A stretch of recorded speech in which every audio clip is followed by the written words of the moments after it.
Critic at the Sarasota Herald-Tribune, feeling a little lonely today, doing our Spotlight on the Arts for this week.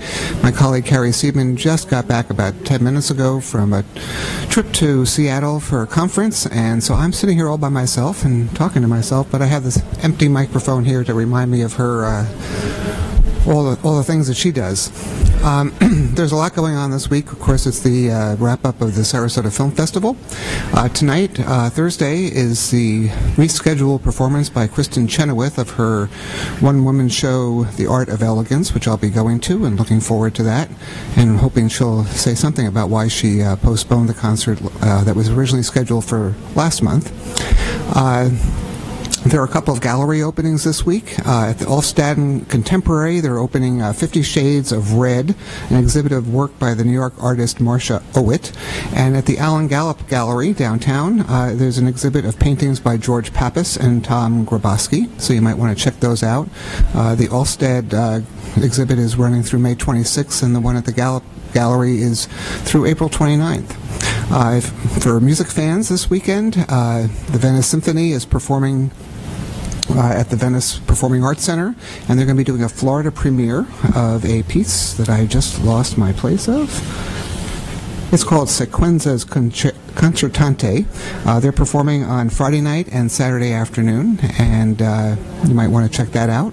And the Musica Chamber Festival continues at the Sarasota Opera House through April 12th, and there's performances in the evenings, and there are also rehearsals that are open to the public and usually are kind of interesting. And of course, since I'm the theater critic, there's a lot of theater going on this week, and I'm not sure how I'm going to keep up with it all, but let's run through it. Tonight at the Manatee Performing Arts Center in their Kiwanis Studio Theater, their small theater, they're opening the play Peter and the Starcatcher, which won some Tony Awards a few years ago. It's a prequel to Peter Pan. It sort of explains how Peter and Captain Hook got to be who they are, and that's running through April 23rd. On Friday, there are dueling openings at Florida Studio Theater and the Oslo Repertory Theater. At the Oslo, they're opening Christopher Diaz's The Elaborate Entrance of Chad Deity, which is set in the world of professional wrestling.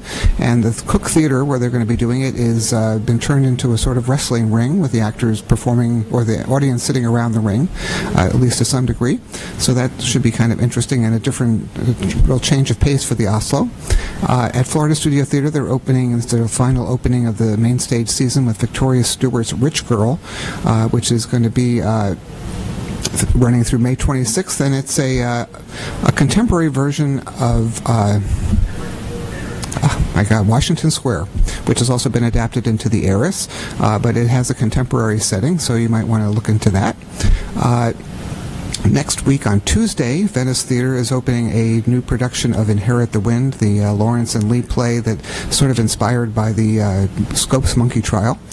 And Preston Boyd and Murray Chase, who's the producing or executive artistic director down there, are going to be playing the two attorneys who battle it out.